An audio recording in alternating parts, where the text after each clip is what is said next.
Well, you just got to put one foot in front of the other. And, sometimes I think, even for myself, it's easy to become distracted a little bit and start trying to look at what the final picture is going to look like. And, when you do that, you can easily become frustrated with where you are at the moment. So, my advice is just to focus on each day.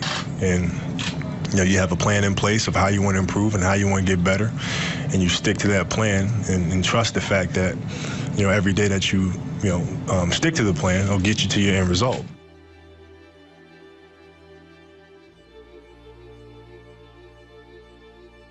I also think fun should come into marketing. There was an occasion where British Airways decided to sponsor a giant wheel opposite the Houses of Commons in London, England, and this giant wheel was lying flat on the ground.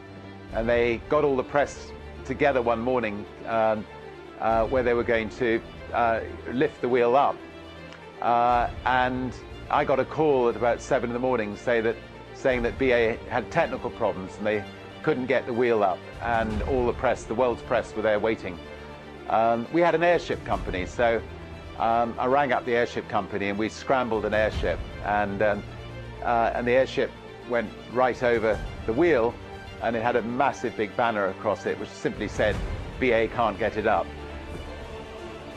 And anyway, we got more coverage around the world for that than I think any other one single thing we've done. On marketing generally, I think that the cheapest form of marketing is not full-page adverts in the press.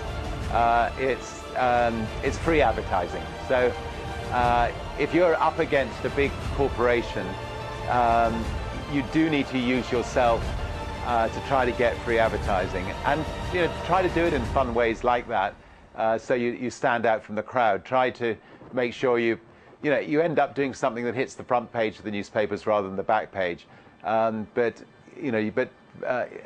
Obviously we've gone to extreme lengths to try to put Virgin on the map. Whether it's trying to be the first across the Atlantic in a hot air balloon, or the Pacific in a hot air balloon, or but it did help, I think, create the Virgin brand, make it a fun brand, and a brand that people could identify with.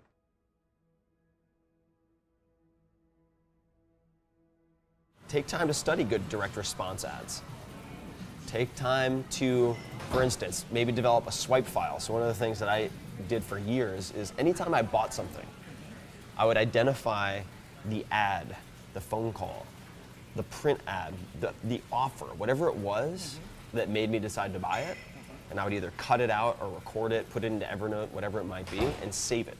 So I had a record of everything that I bought and why I bought it.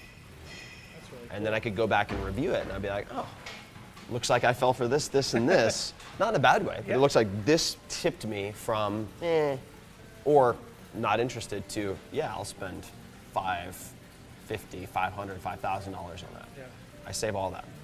Everything that works in sales has been done already. You do not need to reinvent the wheel. So just keep track of the crap that you buy, or the awesome stuff that you buy, and decide, what was the trigger? What pushed me over the edge? And then just sell to people like you. That's what I do. It's really easy. People are like, who's your market? I'm like, well, I'm a 30-something SF-based tech-savvy male, so why don't I just sell to those people?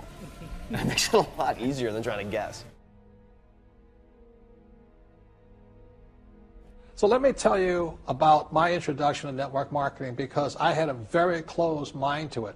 Since I can build my own businesses, I said, why do I need a network marketing business?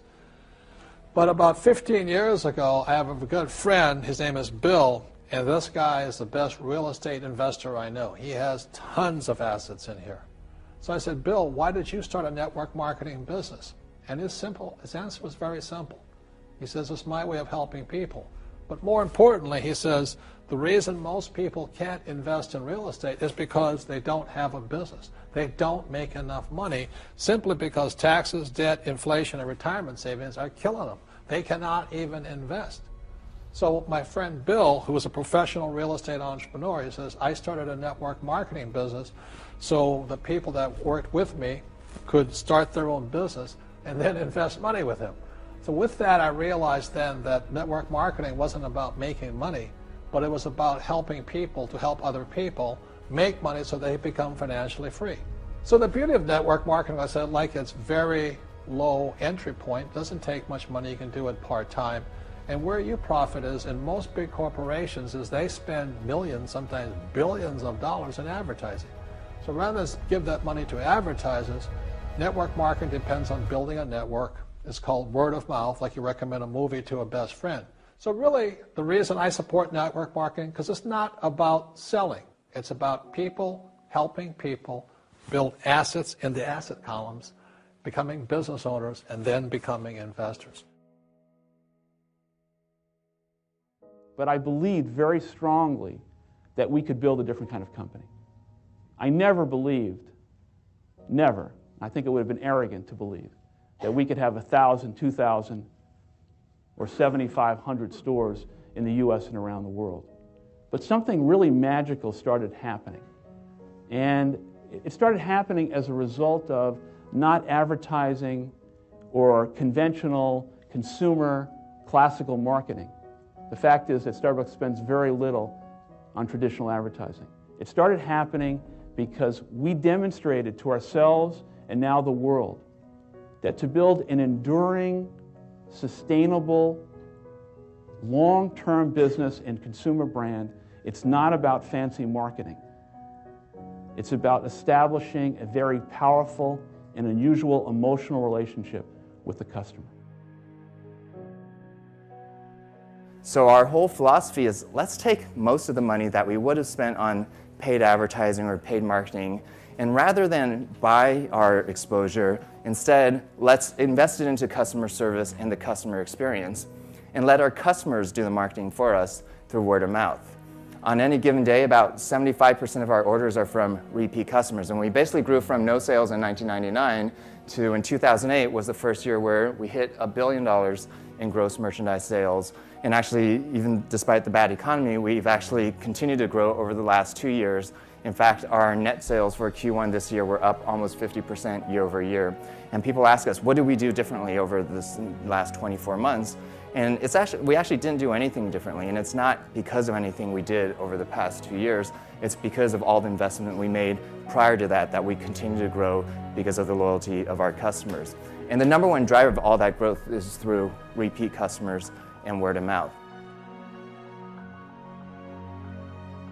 But PayPal is really a case of where the whole viral marketing, it's really a perfect case example of viral marketing, like Hotmail was, where one customer would essentially act as a salesperson for you for bringing in other customers. So they would send money to a friend and essentially recruit that friend into the network.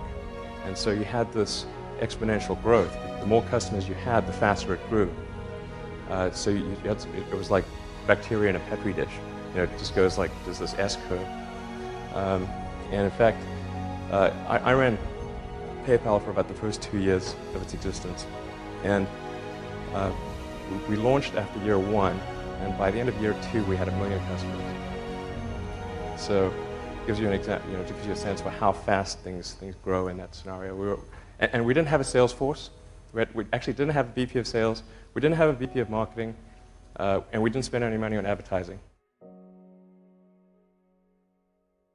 Most people think marketing is a task, neither a science nor an art. It's a task where someone gives you an average product for average people, and your job is to hype it and spin it and promote it and advertise it so that the masses will buy it. And I'm not buying that. I think that marketing is the art of making something that people want to talk about, of producing something that people want to engage in. So marketers have to move upstream now. We have to stop being the last step in the process and start being the first step. For starters, we know we have a darn good product, but if we take the time with ourselves and our staff to go in there and tell them all the ways to use it and reassure them not as only a good product, but here's how you use it to create a good salon experience, or the consumer when you take it home to keep your hair the same in between visits, you fill a need in the marketplace. One, there's a need, of course, to buy a product or another product.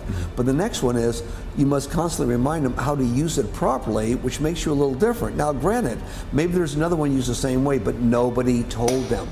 We're amazed at times when people are using some of our finest products and didn't know there's other ways to use it also. It's through education. You must constantly reinforce the education and why it's so good.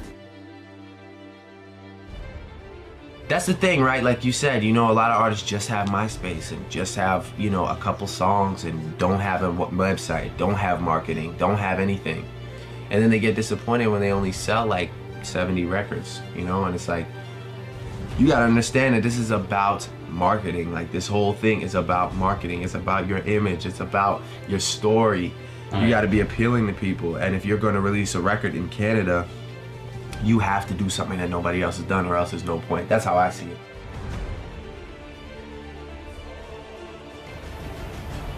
To me, marketing is about values. This is a very complicated world. It's a very noisy world. And we're not going to get a chance to get people to remember much about us. No company is. And so we have to be really clear on what we want them to know about us. Now, Apple, fortunately, is one of the half a dozen best brands in the whole world. Right up there with Nike, Disney, Coke, Sony. It is one of the greats of the greats, not just in this country, but all around the globe. And, but even a great brand needs investment and caring if it's going to retain its relevance and vitality. And the Apple brand has clearly suffered from neglect in this area in the last few years. And we need to bring it back. The way to do that is not to talk about speeds and feeds. It's not to talk about MIPS and megahertz. It's not to talk about why we're better than Windows. The dairy industry tried for 20 years to convince you that milk was good for you. It's a lie, but they tried anyway. And the sales were going like this. And then they tried Got Milk, and the sales are going like this. Got Milk doesn't even talk about the product. Matter of fact, it focuses on the absence of the product. But the best example of all, and one of the greatest jobs of marketing the universe has ever seen is Nike.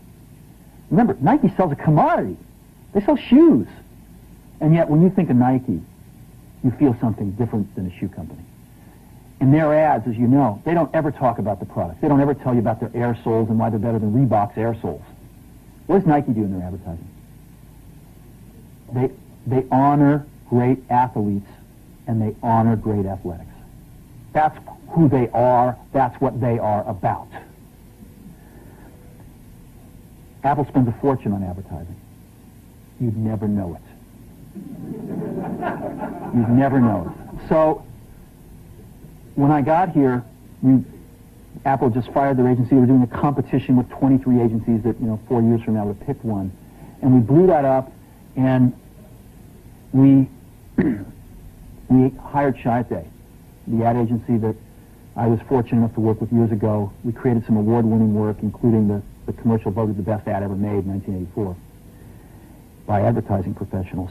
And we started working about 8 weeks ago. And the question we asked was, our customers want to know who is Apple and what is it that we stand for? Where do we fit in this world? And what we're about isn't making boxes for people to get their jobs done, although we do that well. We do that better than almost anybody in some cases. But Apple's about something more than that. Apple, at the core, its core value, is that we believe that people with passion can change the world for the better. That's what we believe. And we've had the opportunity to work with people like that. We've had an opportunity to work with people like you, with software developers, with customers who have done it in some big and some small ways. And we believe that in this world, people can change it for the better. And that those people that are crazy enough to think they can change the world are the ones that actually do. And so what we're going to do in our first brand marketing campaign in several years is to get back to that core value. A lot of things have changed. The market's a totally different place than it was a decade ago. And Apple's totally different, and Apple's place in it is totally different. And believe me, the products and the distribution strategy and the manufacturing are totally different, and we understand that. But values and core values, those things shouldn't change. The things that Apple believed in at its core are the same things that Apple really stands for today.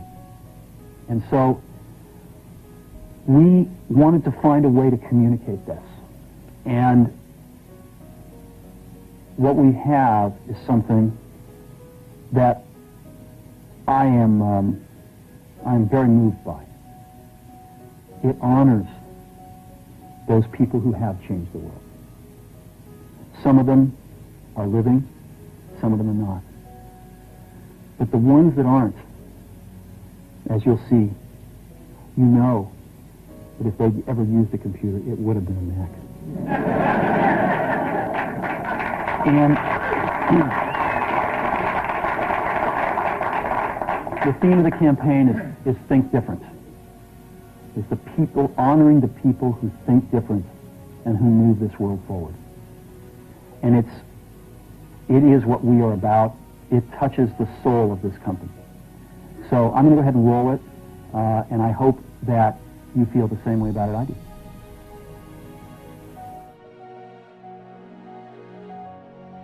Well, you just got to put one foot in front of the other. And, you know, sometimes I think, you know, even for myself, it's easy to become distracted a little bit and start trying to look at what the final picture is going to look like. And, you know, when you do that, you can easily become frustrated with where you are at the moment. So, you know, my advice is just to focus on each day. And, you know, you have a plan in place of how you want to improve and how you want to get better. And you stick to that plan and trust the fact that, you know, every day that you stick to the plan, it'll get you to your end result.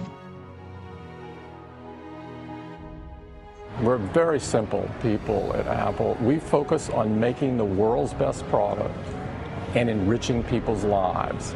I think some companies, maybe even the one that you mentioned, maybe they decided that they could do everything. We have to make sure at Apple that we stay true to focus, laser focus. We can only do great things a few times, only on a few products. You want to be totally focused. You can't take your eye off the ball.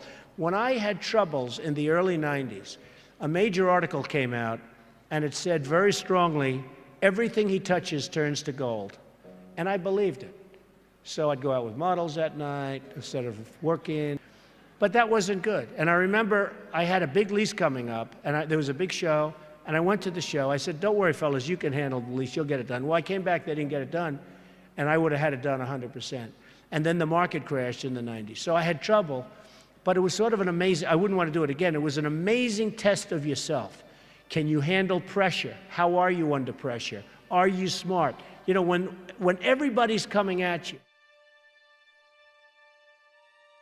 But the common wisdom, the old intelligence idea is to diversify. And what I believe in is something else, is increase your financial IQ, your financial intelligence, and instead focus.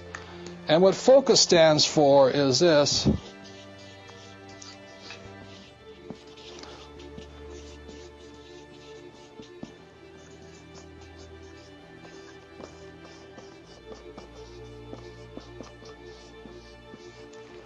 Focus is follow one course till you're successful. And so that's what I did in 1973. I signed up for my first real estate investment course. And I just did it and did it and did it. You know, I bought this one little $18,000 place. And I did it again, and I did it again, and I did it again until the point where I understood it. And then I went into becoming an entrepreneur. And I did it, and I did it, and did it. And I'm still learning. And I'm still learning about real estate. And the reason, in 1966, I got into oil when I went to work for the Standard Oil Company. So today, I'm still focusing. I invest in oil and oil and oil, and I don't diversify. You know, it doesn't mean I don't lose. Sometimes I lose, sometimes I make mistakes and all this, but I just don't buy good as with all the bad. If you're going to be successful as an investor, you know, diversification is good for the average investor. If that's what you want to be, have a good life. But what I'd rather do is be able to know the good ones from the bad ones, the good investments from the bad investments, the good advisors from the bad advisors, and what's good for me and what's not good for you. Because what I do is not necessarily what's going to work for you, and vice versa. So that's why I really think instead of diversification or diversifying, the new rules of money say follow one course until you're successful, and then keep doing it. Because once you find that way of being successful, you can do it again and again and again. Well, the problem with some of our younger generation today, they just want to jump and see themselves up there, you know, overnight. It doesn't really happen. What you need to do is to be very, very focused as a person and be dedicated to whatever that you are doing. It is not really good for you to now go and try something, then after a month you just say, no, it doesn't work. You jump into something else. I think you need to be very, very focused in what you are doing. Once you believe in what you are doing, you see, you should not take your either business or job as something that you must do. Okay, you must take it as it's part of your hobby. If it's part of your hobby, then you do it better. You have to keep yourself focused on whatever your ultimate goal is. There's stumbling blocks all the way. People get laid off, you have a bad game, you get traded from a team that you don't want to be with. But if your goal and your focus remains the same, that, hey, this is going to happen, and I know I have the skills and I have the knowledge and I have the instincts to dig myself out of this hole, you will dig yourself out of the hole. You have to control the situation. Don't let the situation control you. Focus, you know, we talked about today was just in my office. I run my company much like a team. In sales and marketing is like offense, and manufacturing and distribution is like defense, and finance and IT are like the special teams. But what you find out is that all those pieces, the companies that win are the ones that communicate the best. And it's not one team's on the field at a time. We're all on the field at the same time. And so I think the ability, number one, to communicate, and number two, to focus. You know, too often, you know, I get pulled all the time of, you know what you guys should make is you should make one of these or make one of those, and why don't you do anything for pets, and how could you go there? You know, great brands are like great stories, and every great story has a beginning, a middle, and an end. And our job is to make sure that every chapter of our stories makes sense to the one in front of it, and makes sense to the one after it. Clausewitz, the famous Prussian general, said, focus on the few, not the many. And the most common error that I see in reasonably successful businessmen and women are that they try to do too many things. And focus on the few, not the many. I just want entrepreneurs to know, number one, you're in the right place at the right time, but it has to be the right you in the right place at the right time. Number two, why I say that is because the definition of an entrepreneur or a person in business or even a person in a job is a person who solves problems for people at a profit or for pay. So what are you? You are a problem solver. The biggest mistake almost everyone makes in the world of business and finance and money is they go out and they look for opportunities. Bad move. Go ahead. What's an opportunity? How do you know? It's almost impossible to find, right? So don't look for opportunities. Look for problems. Look for problems. Solve a specific problem for a specific person. Duplicate that. The end result is rich. Yeah. If you want to be rich, don't focus on money. Don't focus on rich. Focus on solving a problem, a specific problem for a lot of people. Focus on signal over noise. A lot of companies get confused. They spend money on things that don't actually make the product better. So, for example, at Tesla, we've never spent any money on advertising. we put all of the money into R&D and manufacturing and design to try to make the car as good as possible. I think that's the way to go. So for any given company, just can keep thinking about, are these efforts that people are expending, are they resulting in a better product or service? And if they're not, stop those efforts. I loved what I was doing. I decided if I was going to do a job, I loved what I was doing. I would walk around, I would dance and sing as I was delivering my papers, and that kind of helped me for the future of what I wanted to do. And that was just being a young entrepreneur. I thank God every day that I'm blessed with the chance to do something that I love doing.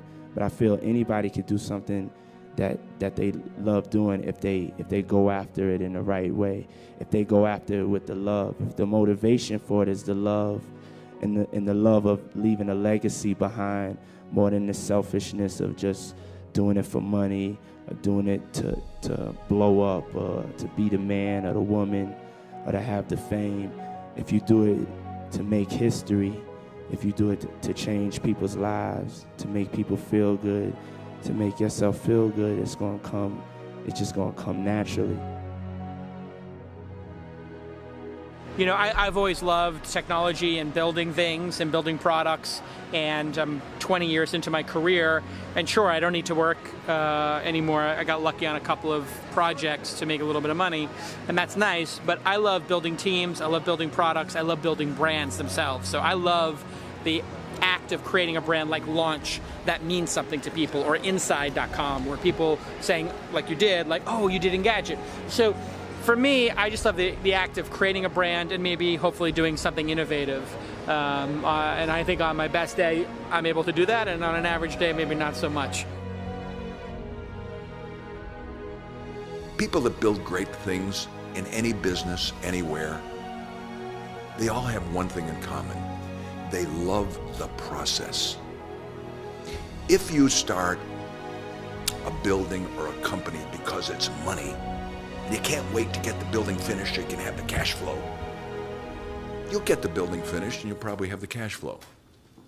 But if you love the idea of creating a building, you love the process of solving the problems, of digging into the details, of tearing up the paper and over again revisiting a room, a lobby, a restaurant, to get it so that it really feels good.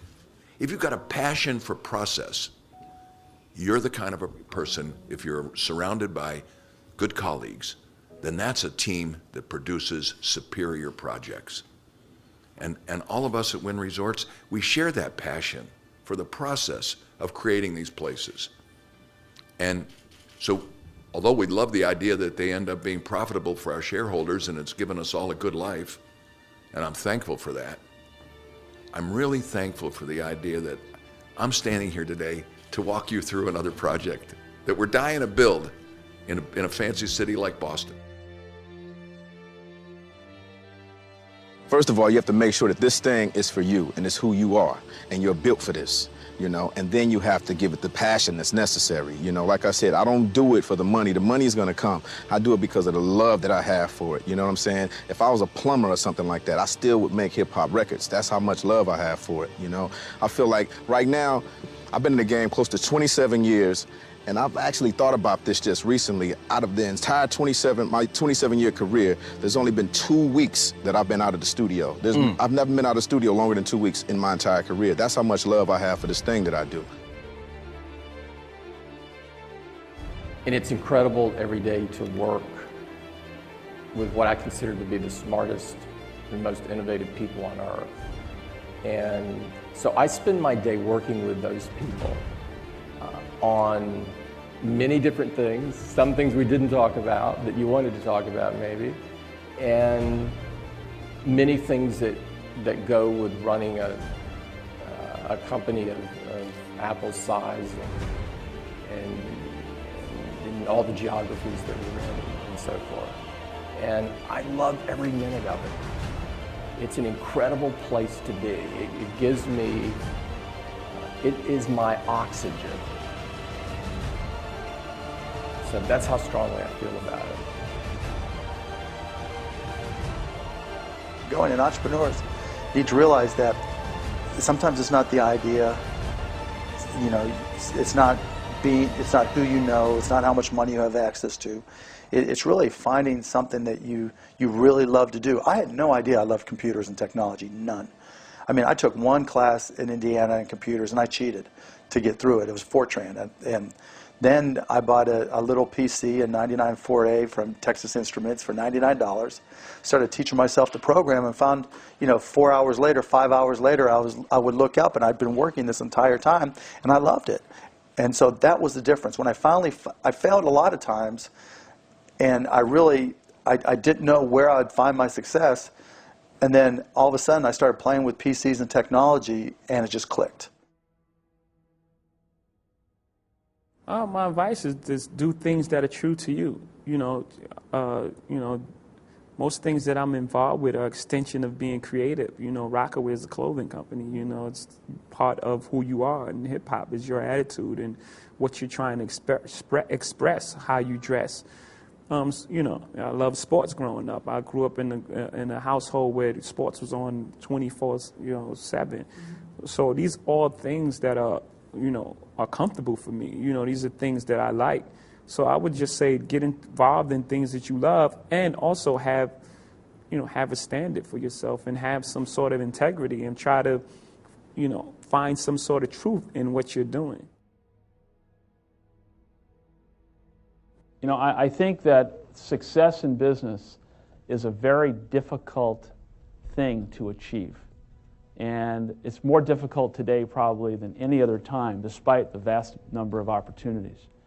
And as it relates to finding your calling in terms of what the opportunity or the entrepreneurial adventure is going to be, it has to be linked to something that you are so passionate and crazed about that you're willing to knock down walls and climb mountains and do the things that are going to put yourself in a position of sacrificing so many other things for its success. And you can only do that when there's a compelling underlying feeling that you have that this is something I'm going to fight to the death for.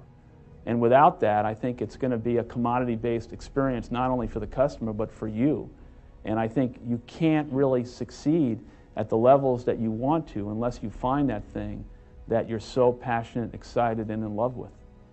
And I think because you've got to, along the way, you're going to have to convince so many other people to believe in you and the idea and the opportunity, and the struggle and the obstacles that are going to come can only be overcome by this passion that you have, in which you're going to be able to get people to follow you over those hurdles. I know it sounds a little bit sophomoric, but it's so true.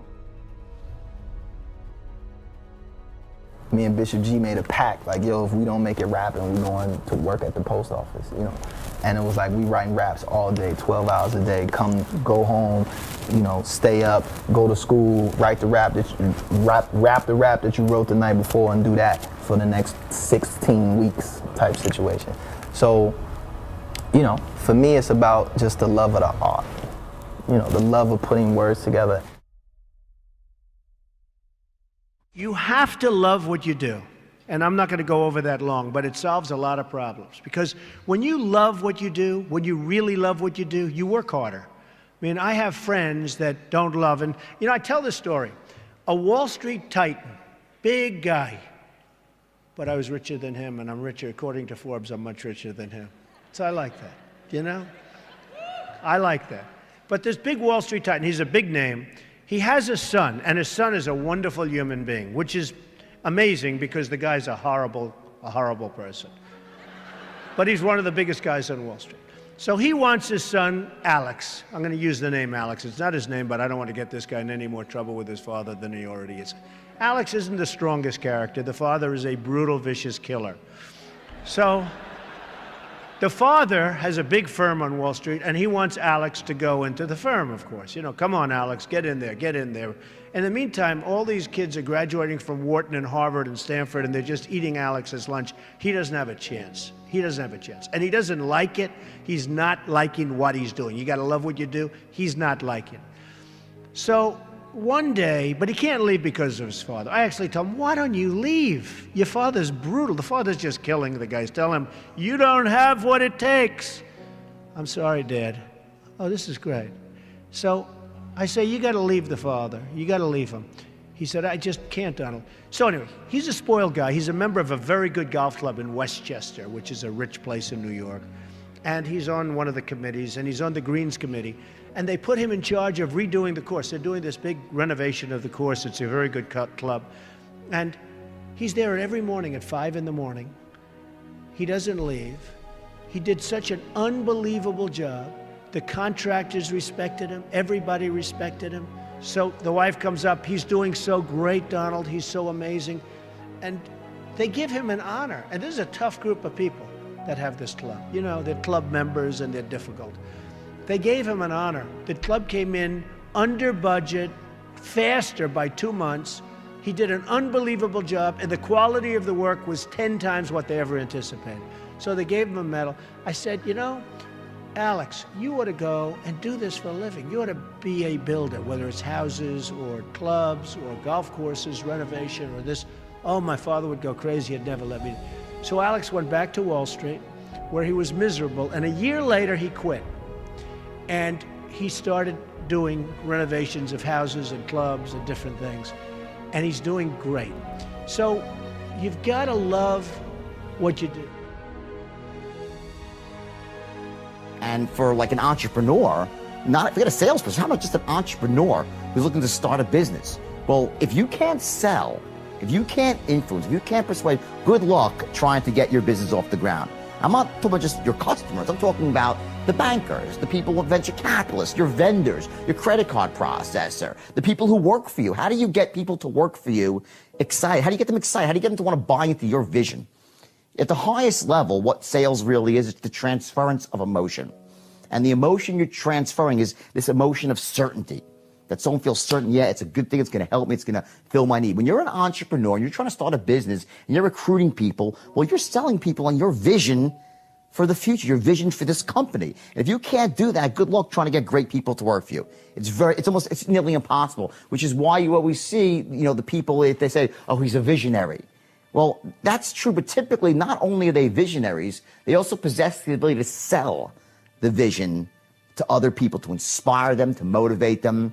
So selling is not just like, people think of selling, oh, well, I'm not a salesman, I don't need to. Well, yes, you do. You need to learn how to influence. How about trying to get your kids to make their bed or do their homework or believe in the value of education?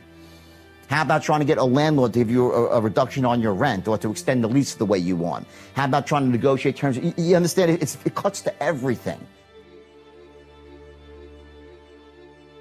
You need to be able to sell. Whether it's Kickstarter, whether it's New York Times, whether it's your local newspaper, you need to be able to communicate effectively and sell, which is why when entrepreneurs ask me for books to read outside of business books, I say On Writing Well, Bird by Bird, all books on writing, improving communication. David Ogilvy on advertising, study print ads where you have very little space. I think those are all very, very effective. The best entrepreneurs I've ever met are all good communicators. It's perhaps one of the very few unifying factors. They're exceptional communicators. Practice is the only way to get better at communicating. And practicing speaking does not provide you generally with something to review later, which is why the written word is so powerful. Writing is thought crystallized on a piece of paper that can then be reviewed. It's very difficult to do that with speech, which is why I recommend people focus on honing their skills in writing and take time to study good direct response ads. Take time to, for instance, maybe develop a swipe file. So one of the things that I did for years is anytime I bought something, I would identify the ad, the phone call, the print ad, the offer, whatever it was that made me decide to buy it. And I would either cut it out or record it, put it into Evernote, whatever it might be, and save it. So I had a record of everything that I bought and why I bought it. That's really cool. And then I could go back and review it, and I'd be like, oh, looks like I fell for this, this, and this. Not in a bad way, but it looks like this tipped me from or not interested to, yeah, I'll spend $5, $50, $500, $5,000 on that. Yeah. I save all that. Everything that works in sales has been done already. You do not need to reinvent the wheel. So just keep track of the crap that you buy, or the awesome stuff that you buy, and decide, you know, what was the trigger, what pushed me over the edge, and then just sell to people like you. That's what I do. It's really easy. People are like, who's your market? I'm like, well, you know, I'm a 30-something SF-based tech-savvy male, so why don't I just sell to those people? That makes it a lot easier than trying to guess. Austin, I think you need to reverse engineer who you're selling to. So if I were you, Austin, I would spend all of January taking people out to lunch and dinner or a drink or getting them on the phone, but literally spending the entire month of January not selling to people and just listening to the people that you sell to figure out what their pain points are. I would walk in and be like, hey, D-Rock, you know, I sell you computer stuff and things of that nature. What are your pain points? What's your problem? What's your struggles in your business? Like, let's cut the crap. Like, yes, I want to sell to you, but let's take a step back. I want to sell to you by providing you some sort of value. Maybe I have a friend. Maybe I will recommend that you watch the Ask Gary Vee show to make your business better. Maybe I'll do a lot of things, but what I'm doing is I'm providing you value, and our conversation and our relationship is not just predicated on me selling. You know, it's kind of like I was talking to one of my friends. He's like, I want to have better relationships with girls. I'm like, cool, why don't you make it something about other than sex? Like, if your whole relationship is like, I want to hang out with you every time to just hook up, there's probably a good chance that person doesn't think that you're providing them much value outside of that execution, which is a fine execution. Everybody needs it. I get it, blah, blah, blah. Same way I think about sales. If you're just selling every single time, that is what your foundational relationship is based on. And you become spam and sales all the time. Why don't you spend all of January not selling ever once and opening your ears and listening and trying to help even outside of the context of you?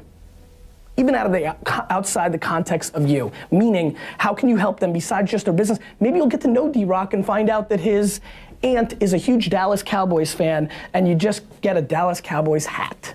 Say, hey, you go to eBay and buy a Tony Dorsett opened starting lineup for 49 cents, $3 shipping, but you send in and say, hey, give this to your aunt. It's not what you spent, it was the thought. That stuff matters.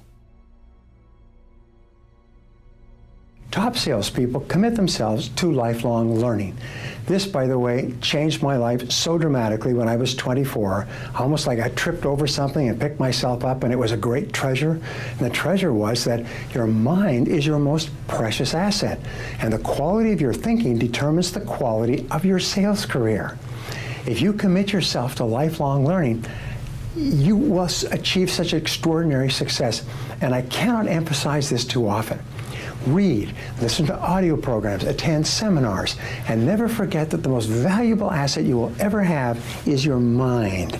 As you continue to learn, you'll eventually become one of the most valuable salespeople in your company.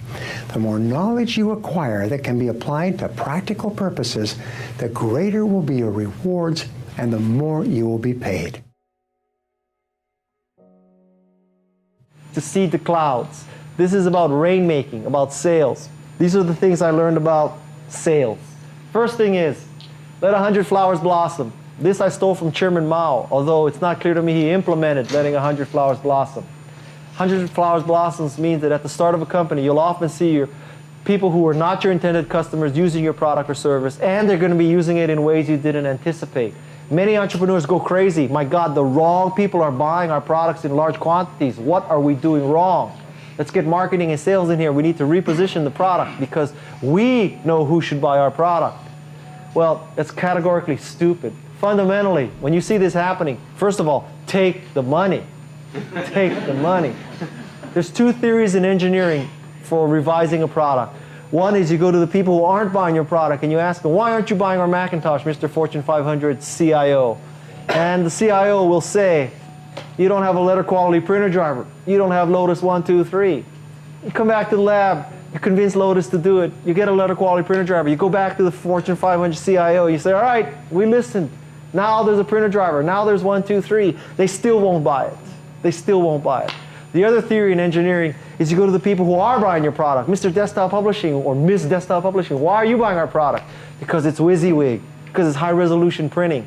So you come back to the labs and you say, wow, people are buying our product to use it for desktop publishing, not spreadsheet, database, and word processing like we intended.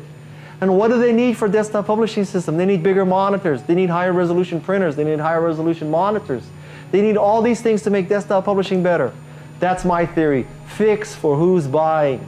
Ignore the people who are atheists. Atheists are too hard to convert to your religion. Go for agnostics and go for believers. Forget the atheists. Second point is, you need to enable people to test drive your product. That you're saying to them, I think you're smart, and because I think you're smart, I'm not going to bludgeon you into becoming my customer. Take home my product, take home my service, try my software, try my website, then you decide. The third point is to suck down. One of the fundamental shortcomings of sales training is that you think, or many people think, that selling a new product is about sucking up. You need to suck up to CXO level people, suck up to a CIO, suck up to a CTO, suck up to a CEO, a CMO, sucking up to CXO level people. It has been my experience that particularly from a tech startup, the people who truly make the decision to try a product or service are not the people with CXO, vice president, or director level title. They are the people who are administrative aides and database administrators and tech support people. They're the interns, they're the summer hires. They're people without titles. They're the people who really do the work, however. And so if you want to be successful in sales, you have to understand something, that in most organizations, the higher you go, the thinner the oxygen, and therefore the more difficult it is to find intelligent life, right? So if you dedicate yourself in a sales effort to sucking up, you'll be sucking up to the dumbest people in the organization. You need to learn to suck down, and you need to learn to suck across, because that's where the decisions are made for a high-tech startup. Suck down, suck across, don't just suck up. And this is the one where everyone goes, oh, I don't want to be a salesperson, right? One of the things that we do in our business is we take experts and we teach them how to package their information up into products like ebooks and other information products and sell them. Well, when I start talking to these experts, almost universally, they say things like, I've got all the content, I just need to find someone who can market and sell it for me. And when I say to them, well, you know what would probably be good for you is to actually learn some marketing and sales, they go, oh, I don't want to learn. I'm not a salesman. They kind of like look down at salespeople like it's some like lower form of human business scum or something like that. And you know, you imagine, oh, okay, I have to put on a funky, like a weird suit and like a windbreaker, like a car salesman in order to sell my product. I would never want to do that. Well, when you really learn sales, as I know you know, because you're a fantastic salesperson, that the best selling methods are consultative selling, where you don't sit down and try to talk someone into buying. You sit down and you say, let me ask you some questions. Let me learn about you and find out what all your problems are, and let me see if what I have is even a fit. And then once you've found out where they're at, what their problems are, what all the challenges they're facing are, and what they'd like to accomplish, then you sell solutions. You sell them fixing their problems. You sell them getting what they want, not your thing. And the best of the best of the best salespeople are the ones that walk in and sit down and ask a bunch of questions and then say, my product can't help you, let me refer you to someone who can. Because those are the people that win the trust, and that when they say, this is the thing that will solve your problem, the prospect says, that's the thing I need, because they're trustworthy. So learning consultative selling and really learning how to sell like a professional is very important. Do not try to sell something that you wouldn't buy yourself, okay? So if you don't truly think it's something that you would yourself be a customer of, don't try to pitch it, you know, don't be a used car salesman. So please make sure that whatever you're trying to come up with is compelling enough that you would yourself be deeply interested in buying that product.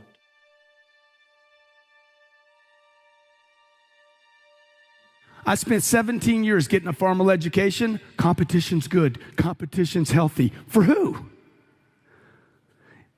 Imagine if you were the only marketing company in the world. Is that better than having millions of marketing companies? Exactly. I want to own the sector. I want to own the sector. I want somebody, when somebody thinks about sales training, I want them to equate Grant Cardone.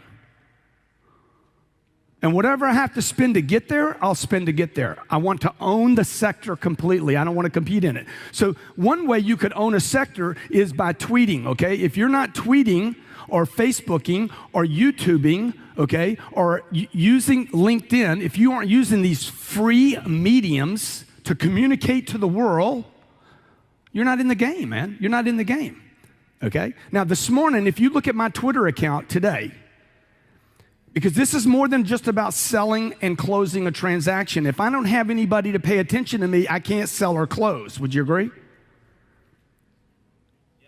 Look, there's nobody here, man. Hey, man, I'm a good salesman. I can shut you down right now. Who am I talking to? Myself? I need people. Obscurity is the biggest problem your business has. There is no bigger problem than obscurity. It's not money, it's not financing, it's not price, it's not value, it's not package. It is one thing, obscurity.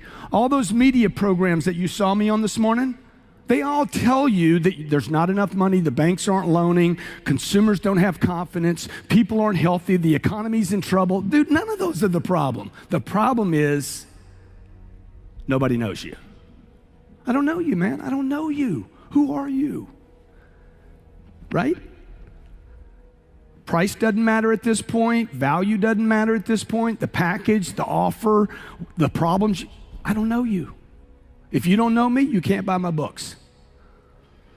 Obscurity is a bigger problem than money, okay? So I'll go broke just trying to get out of obscurity, and I'm going to use these free mediums to do so.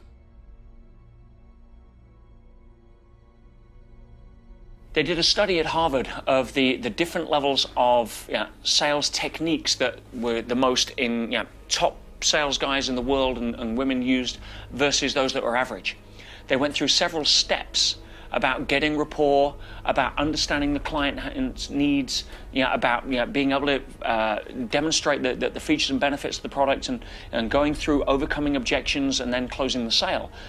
And they looked at it, and what was surprising was that the people who were the absolute cream of the cream, the top 1% of the top 1% of salespeople on the planet, did exactly the same steps as those who were average. The difference was that those that were exceptional focused on the first part, which is being able to build rapport, being able to understand the client's needs. In other words, there was a sincere level of appreciation for what the client wanted. The intention that was set, the congruency that was set was, how can I serve you? How can I understand you? Not how can I sell to you? In other words, how can I contribute rather than how can I take? Now, here's what's interesting. The people that focused more on that spent far less time on the closing and overcoming objections. It was almost a natural progression of the sale.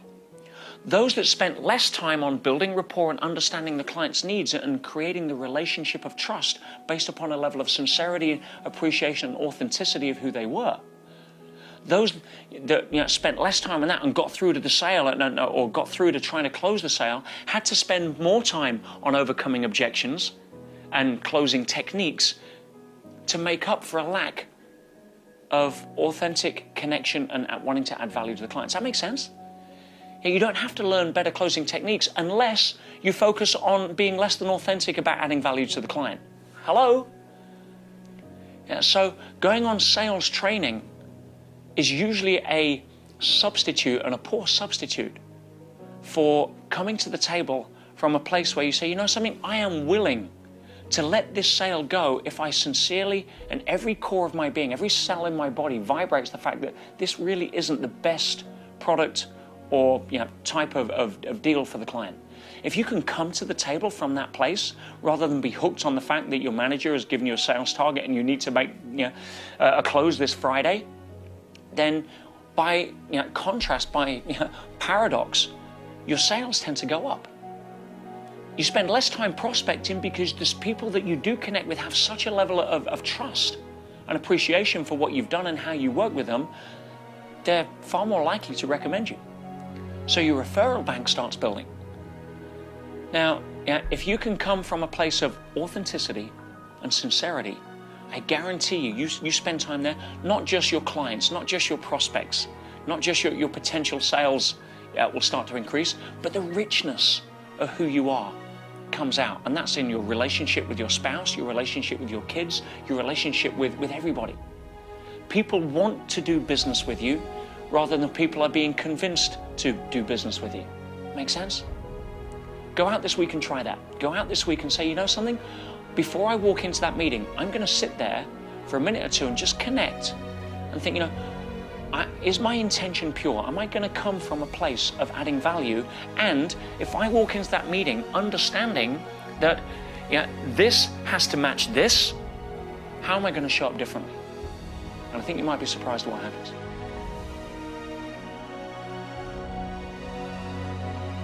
Now, of course, ladies and gentlemen, everything is selling and everybody is a salesperson. Whether you're a dentist, a doctor, a preacher, a teacher, a coach, a child, music minister, doesn't make any difference what it is that you do. Everybody is a salesperson. Let me share a couple of examples with you of what I'm talking about. When I was between the 11th and 12th grades, during World War II, I went to junior college so I could pick up some extra classes so I could get in the Naval Air Corps. All right? Now, I had to pick up an extra course in history in order to graduate, and so I would be free then the following my senior year to take a lot of extra math and science. Well, I didn't want to take American history. What possible good is it going to do me, you know, to learn something that happened 100 years ago or 200 years ago? But I had to learn it, so I was going to go in there, and I was at least going to pass, but don't think I'm going to try to remember it. I'll just transfer the knowledge from the teacher to my mind to the pad, and then I'll get out of there, and that'll end it. But the teacher threw me a curve. He was Coach Joby Harris at Hines Junior College in Jackson, Mississippi. And you're talking about a salesman, folks. He was a salesman. He spent that entire first period selling me on why I had to learn my history. He really put the story on me. He also sold me that as an individual, if I had any ability that permitted me to do more than support my family, that I had a moral obligation to my fellow human being and my community to donate some of my services for the betterment of mankind. I walked out of that classroom that day a history major. Only subject I made consistent A's in throughout the time I was in college. What I do today in all of the activities outside of my actual business was directly, emphatically influenced by that salesman, a school teacher, Coach Joby Harris. Everything is selling. I'll never forget when our second daughter was born. Our first child was 3 years old at the time. And I'd been out on the road not long after our baby came home from the hospital. I'd been out on the road and I got stuck. There was a snowstorm and I spent the night in a Greyhound bus, fortunately, on the side of the road. When I got in the next morning, I was exhausted. There was about 10 inches of snow on the ground, and I'd no sooner walked in and just had my top coat and my gloves and my hat off when the redhead said to me, well, honey, we got to go to the store. We need some things. So I reluctantly put all the gear back on. And my 3-year-old said, Daddy, I want to go. And I said, oh, Susie, I said, the weather's too bad. It's too cold and wet, and I won't be gone long. But she said, Daddy, I'll be so lonely. I said, oh, Susie, you won't be lonely. I said, your mother's here, the maid's here, your baby sister is here. I said, you won't be lonely. She looked right at me and she said, but Daddy, I'll be lonely for you. I don't need to tell you, she went to the store with me. You see, the truth of the matter is everything is selling. The third example, at our church, we recently got a new music minister. Now, please understand that I've got the kind of voice that prompted Mitch Miller to write me a personal letter asking me not even to bother to sing along with. And, I want you to understand it. My own children asked that I not sing in church. But last Sunday was our first Sunday, and this minister had the congregation so excited, he sold them so much on participating. Now, he knows his music, too. But he had us so gung-ho that for the first time in my life, I actually enthusiastically got involved in the singing process. everything, ladies and gentlemen, is selling. I mean, everything is selling, and that's one of the reasons that I'm so excited about it.